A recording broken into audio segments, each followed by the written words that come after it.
الحمد لله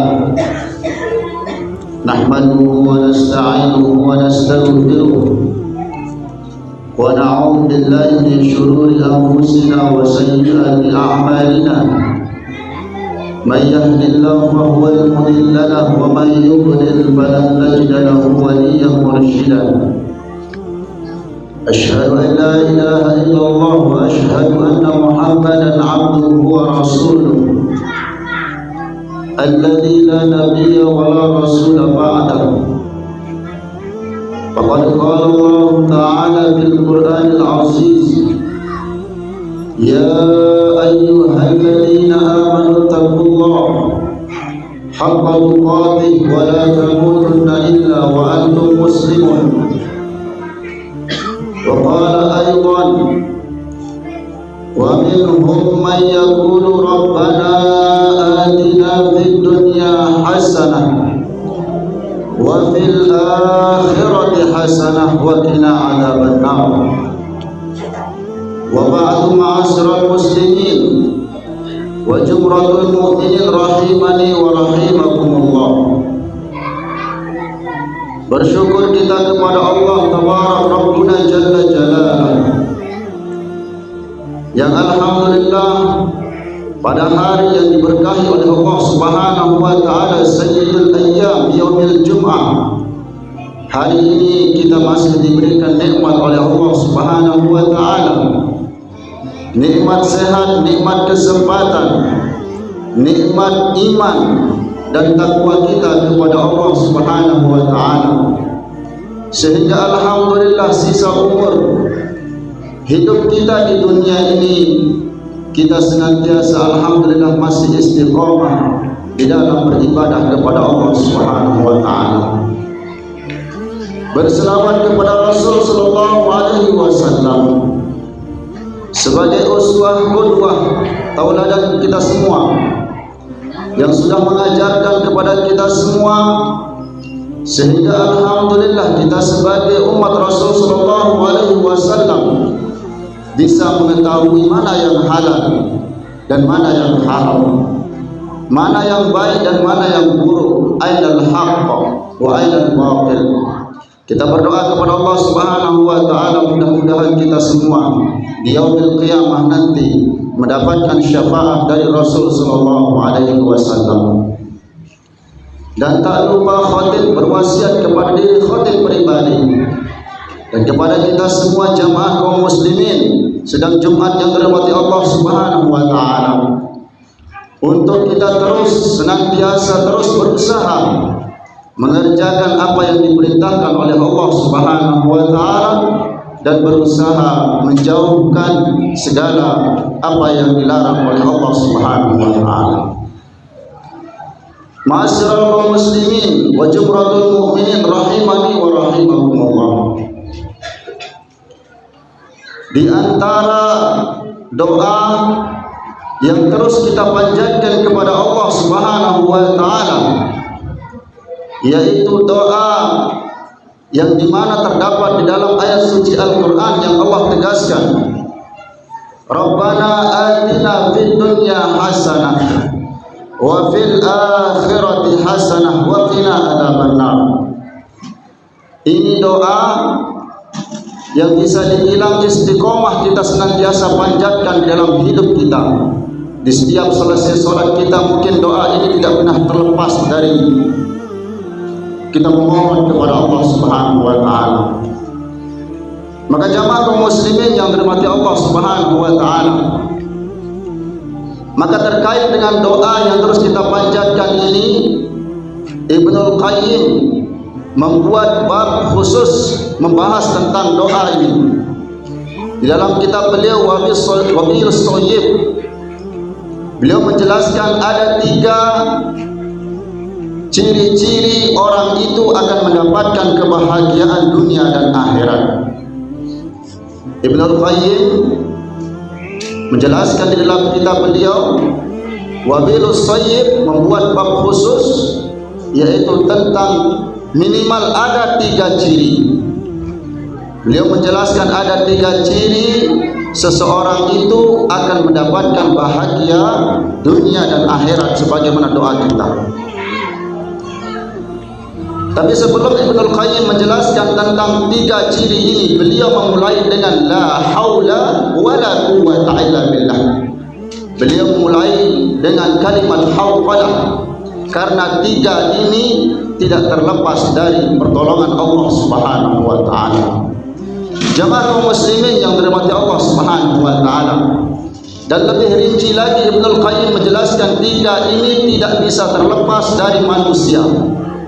Sudah pasti kita akan mendapatkan yang namanya 3 ciri ini.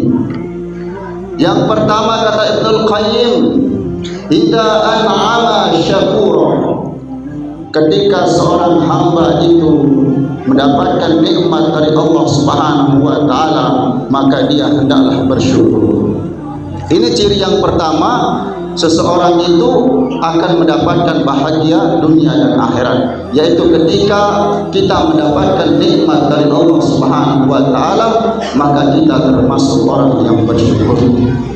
Jamaah kaum muslimin yang dirahmati Allah Subhanahu wa taala, Imam Al-Ghazali menjelaskan di dalam kitab beliau ada 3 cara kita bersyukur kepada Allah Subhanahu wa taala ketika seorang hamba itu mendapatkan nikmat dari Allah Subhanahu wa taala.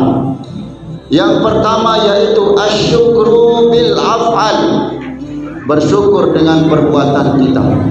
Alhamdulillah pada hari ini kita diberikan nikmat sehat oleh Allah Subhanahu wa taala, nikmat kesempatan oleh Allah Subhanahu wa taala. Maka bentuk kesyukuran kita kepada Allah Subhanahu wa taala ketika kita diberikan nikmat sehat, nikmat kesempatan, kita pergunakan untuk beribadah kepada Allah Subhanahu wa taala. Itulah asyukru bil af'al, bersyukur dengan perbuatan kita. Kemudian kata Imam Al-Ghazali yang kedua, asyukru bil qalbi, bersyukur dengan hati kita. Kita menerima nikmat yang diberikan oleh Allah Subhanahu wa taala dengan lapang dada. Mungkin nikmat yang diberikan Allah kepada kita tidak sesuai dengan apa yang kita harapkan, tetapi itulah nikmat yang terbaik untuk kita. Sesungguhnya pemberian Allah itulah yang terbaik. Maka ketika hadir pada diri kita dengan hati kita mensyukuri nikmat itu, maka itulah yang disebut dengan asyukru bil qalbi, bersyukur dengan hati kita. Yang ketiga kata Imam Al-Ghazali, asyukru bil lisan, yaitu bersyukur dengan lisan kita. Di samping kita bersyukur dengan perbuatan kita, bersyukur kita dengan hati kita, maka tidak kalah penting yaitu kita bersyukur dengan lisan kita dengan mengucapkan alhamdulillahirabbil alamin. Jemaah kaum muslimin yang dirahmati Allah Subhanahu wa taala, betapa banyak kalau kita buka sejarah-sejarah orang terdahulu yang ketika diberikan nikmat oleh Allah Subhanahu wa taala dia kufur terhadap Allah Subhanahu wa taala. Kalau kita ambil contoh Qarun, ketika dia miskin dulu, dia dekat kepada Allah Subhanahu wa taala. Tetapi ketika Allah karuniakan dia harta banyak, dia lupa kepada Allah Subhanahu wa taala sampai-sampai dia mengatakan bahwa harta ini adalah jerih payah saya sendiri, bukan perantara Allah Subhanahu wa taala. Nauzubillah. Maka hadirkanlah pada diri kita untuk bersyukur kepada Allah Subhanahu wa taala. Karena ketika kita bersyukur kepada Allah Subhanahu wa taala, maka disitulah letak kemuliaan yang diberikan oleh Allah Subhanahu wa taala, sehingga kita sebagai hamba Allah Subhanahu wa taala abdan minasyakur. Di dalam ayat qalilun min ibadiyasy syakur, kata Allah Subhanahu wa taala, sedikit kali hamba-Ku yang pandai bersyukur. Ketika para sahabat mendengarkan ayat itu, maka para sahabat berdoa, ya Allah, jadikanlah saya orang yang sedikit, yaitu orang yang pandai bersyukur kepada Allah Subhanahu wa taala. Maka jamaah kaum muslimin yang dirahmati Allah Subhanahu wa taala, nikmat yang begitu banyak yang diberikan oleh Allah Subhanahu wa taala, sampai-sampai di dalam riwayat wa in ta'uddu ni'matallah la tuhsuha, apabila kita menghitung nikmat yang diberikan oleh Allah Subhanahu wa taala, maka sudah pasti kita tidak bisa menghitungnya. Dari sejak lahir sampai akhir hayat kita, begitu banyak nikmat yang diberikan oleh Allah Subhanahu wa taala, maka tidak ada kata lain, bahkan wajib kita bersyukur kepada Allah Subhanahu wa taala. Bahkan hadirnya kita pada kesempatan ini tidak terlepas dari nikmat Allah Subhanahu wa taala. Maka marilah kita menjadi hamba Allah Subhanahu wa taala yang pandai bersyukur kepada Allah Subhanahu wa taala.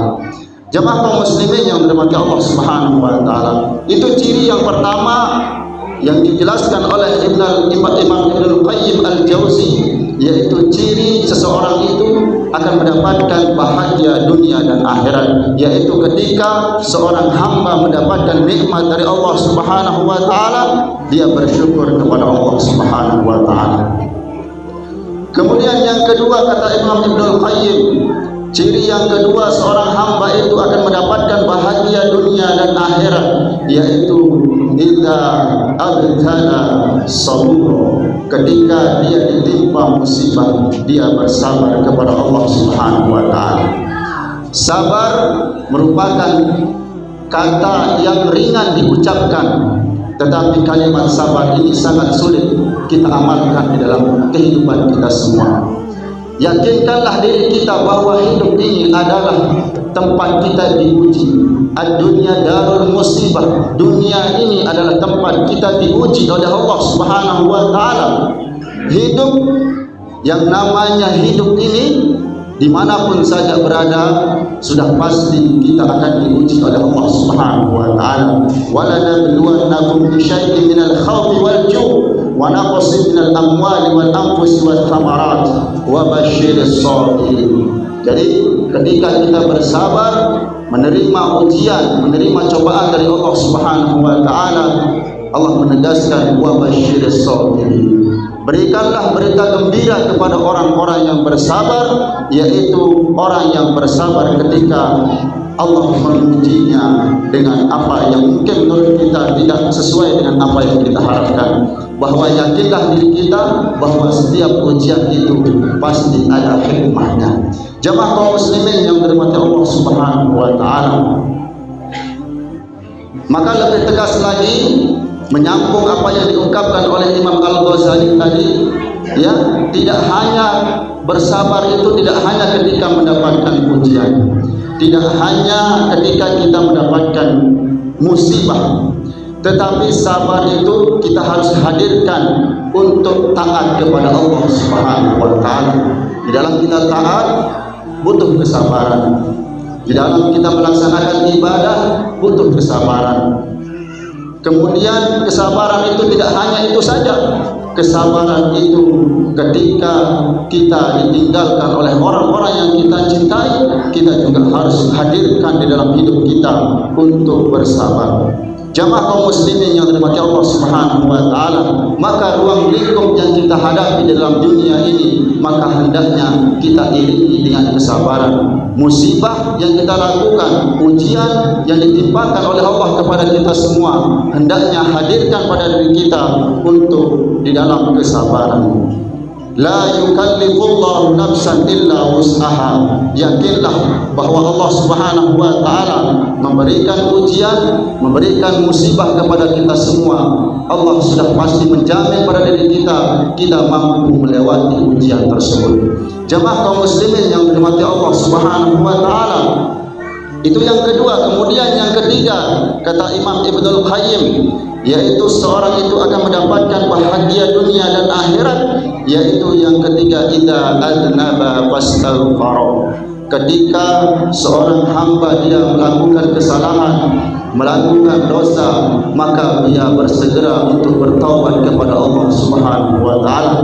Yang namanya manusia, pasti yang namanya salah tidak akan luput dari kita. Maka ketika kesalahan itu, ketika dosa itu kita iringi dengan beristighfar kepada Allah Subhanahu wa taala, maka itulah ciri-ciri orang itu akan mendapatkan bahagia dunia dan akhirat. Betapa banyak kisah-kisah orang terdahulu. Salah satu di antara kisah yang diriwayatkan oleh Rasulullah SAW, seorang yang membunuh 100 orang, tetapi sebelum dia meninggal dia mohon ampun kepada Allah Subhanahu wa taala, bertobat kepada Allah Subhanahu wa taala atas kesalahannya, maka dengan taubat yang diridhai oleh Allah Subhanahu wa taala, dengan itulah perantara dimasukkan ke dalam surga Allah Subhanahu wa taala. Ya adnaba, hai orang-orang yang berbuat salah, hai orang-orang yang berbuat dosa, sebesar apapun dosa yang kita lakukan, ketika kita kembali kepada Allah Subhanahu wa taala, lebih besar pula ampunan yang diberikan oleh Allah kepada kita semua. 2 gunung, 1 gunung, 3 gunung dan lain sebagainya, ketika kita kembali kepada Allah Subhanahu wa taala untuk bertobat kepada Allah Subhanahu wa taala, maka lebih besar pula kasih sayangnya Allah untuk mengampuni dosa-dosa kita. Maka janganlah kita berputus asa untuk kembali kepada Allah Subhanahu wa taala, memohon ampun kepada Allah Subhanahu wa taala. Sesungguhnya Rasul sallallahu alaihi wasallam yang sudah maksud, yang sudah dijamin masuk surga, yang sudah dijamin kesalahannya, fastaghfiru 70 marrah fi kulli yaum. Beliau beristighfar 70 kali setiap hari, di dalam riwayat lain 100 kali setiap hari. Maka kita sebagai hamba Allah Subhanahu wa taala yang tidak akan pernah terlepas dari kesalahan, maka marilah kita sama-sama mohon ampun kepada Allah Subhanahu wa taala. Mudah-mudahan istighfar, ampunan yang diberikan oleh Allah Subhanahu wa taala bisa mengantarkan kita masuk ke dalam surga Allah Subhanahu wa taala.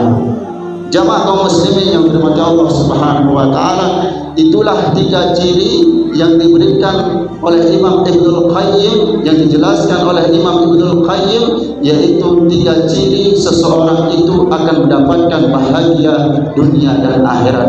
Tapi yakinlah ketiga ciri itu kita niatkan untuk mencari ridha Allah Subhanahu wa taala, untuk beribadah kepada Allah Subhanahu wa taala, sehingga 3 ciri itu ketika kita mendapatkan nikmat dari Allah Subhanahu wa taala, kita bersyukur kepada Allah Subhanahu wa taala.